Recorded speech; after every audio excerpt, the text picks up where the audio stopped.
president.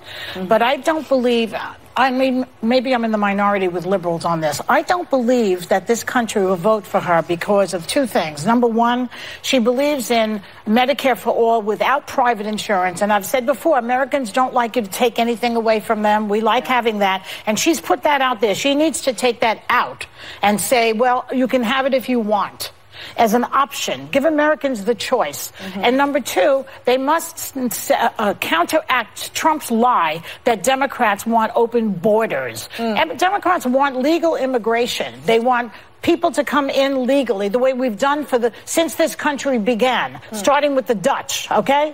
And I think that those things need to be clear. Otherwise, Elizabeth is not going to capture the heart of the heartland. Well, that is always the that is always the question, though, is how far left you run in a primary trying to win over the base of your party versus how broad you can become in a general. And I would agree, there are things that a lot of people are saying, especially in that CNN climate change debate, that, I mean, I just, like, being in Republican operative circles, the ads are writing themselves. And I understand you're trying to win a primary. Against Trump.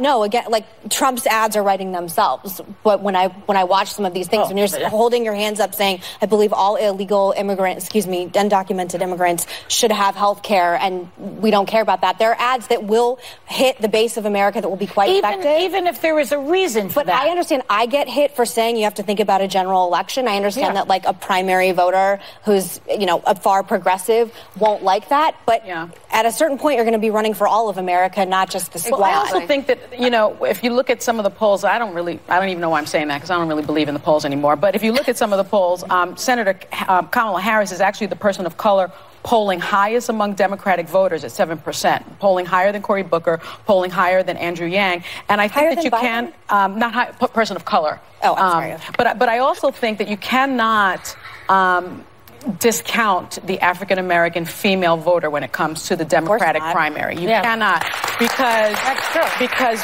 we do make candidates, and we make primary candidates. But Biden does extremely well with them. Yes, definitely. I think that's true. But I do not think that you can discount Kamala Harris. I think it's too early. This point. I think everybody should just stop trying to discount and figure out what's going on. You'll know when you know. But you also like, if you don't mind me saying, you also like Andrew Yang. You've liked some of the things but you have not heard me say I want him to be president. No, I have not. No, you haven't. That is the difference. So for me, I always feel it's important to listen, and that's how, because I would not have paid attention. But what he said resonated with me, and here's my wish.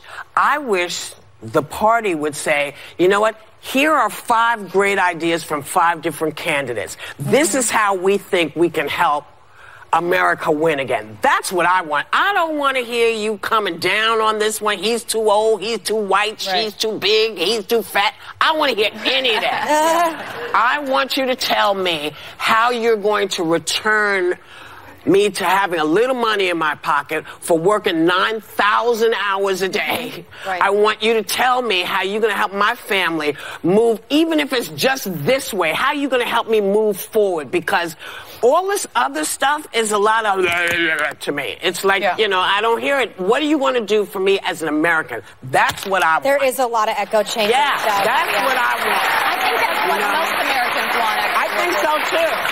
So I got to go. And we'll be back with more Hot Topic.